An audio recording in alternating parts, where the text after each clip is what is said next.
Have you ever had this deep, burning desire to do something really good, but then you're just stopped by something totally out of your control?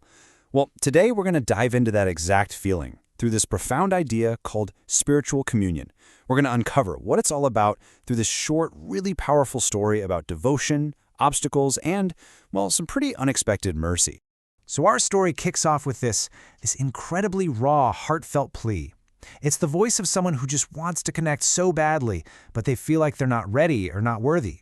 This one sentence, right here, it sets the whole stage. It really gets at that tension we all feel sometimes between what we aspire to be and our own human limits. And that's the dilemma right at the heart of our story. We meet this woman who's described as a holy spouse of Jesus Christ, and her passionate spiritual desire just slams into this brick wall of physical reality. So what happens when your spirit is totally willing, but your body just can't keep up? Just to give you a little context, this story we're exploring comes from this 19th century text all about spiritual devotion. Now, the language might sound a little old-fashioned, but trust me, the questions it's asking about faith and worthiness and what connection really means, they are just as real for us today as they were back then. Okay, so here's the nuts and bolts of her conflict. She has this incredibly strong desire to receive communion. She's prepared for it with this exceptional devotion, way more than usual. But then, right at the last minute, she's hit with this physical weakness that's so bad, she can't even get to Mass. Her spirit is soaring, but her body is completely grounded. Talk about frustrating, right? So what does she do? I mean, in this moment of total distress, she turns inward. She actually poses her question directly to the divine. And this conversation she has, well, it becomes the absolute heart of our story. And the answer she gets back is, well, it's surprisingly gentle. She's basically told that in this specific case, it would be better to prudently just hold back. And that's a really interesting first lesson, isn't it? That sometimes the best thing to do is to abstain, even from something you know is good. But that's not all. It turns out all that inner preparation was not for nothing. The text says that all her efforts, her moderation, guarding her senses, all those desires, they were received as the most delicious food and refreshment. The point is, her internal devotion, it was seen, it was valued, just as much as if she'd been there in person. And this realization, this is what leads to the absolute turning point of the whole story.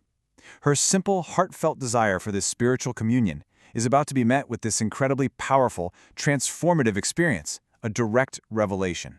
And here it is, the line that changes everything. She's told, "The looks of my divine mercy will impart to you the necessary preparation." This is the big idea right here, this incredible transformative power that's packed into a single glance of mercy. And listen, this wasn't just some poetic language. The text describes it as this real, almost tangible spiritual moment, as if a look from the Lord was literally cast upon her like a ray of actual sunlight.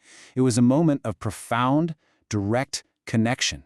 So you might be wondering, what did this powerful look, this ray of sunlight, actually do? Well, the story actually breaks it down for us into 3 specific spiritual effects, showing exactly how this single moment of mercy starts to completely transform the soul. All right, so here they are, purification, softening, and then fruitfulness. First, it purifies you. Second, it softens you. And third, it makes you fruitful. Let's kind of unpack what each of those really means. So first up is purification. The text says this glance makes the soul whiter than snow. And get this, the cleansing doesn't come from our own power or strength. It comes from just receiving that look of mercy and humbly admitting, yeah, I've got faults. Next up, we have softening. And the book uses this amazing metaphor. Just like wax gets soft in the heat of the sun, this divine look makes the soul, well, it makes it receptive, malleable, ready to receive any impression. Yeah, you can really think of it like a before and after. A soul that might have been kind of hard, maybe a little brittle, it gets transformed. It becomes soft, open, ready to be shaped by a loving, divine intention. And that brings us to the third and final effect, fruitfulness.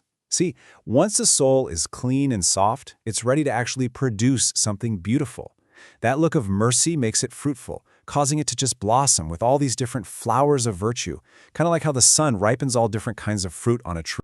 So this whole process, the purifying, the softening, and then becoming fruitful, it all leads to the final big lesson of the story.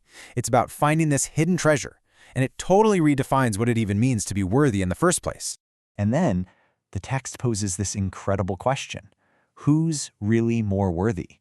Is it the person who's all decked out in pearls and jewels for everyone to see? Or is it the person who has this immense hidden treasure of pure gold back at their house? Wow. I mean, that's a direct challenge. So what we usually think is valuable, right? The flashy stuff versus the hidden substance. And this is where the story's conclusion gets really radical.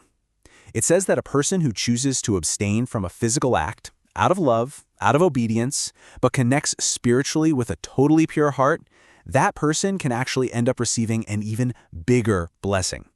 It's just this powerful statement about how much our inner state, our true intention, really matters.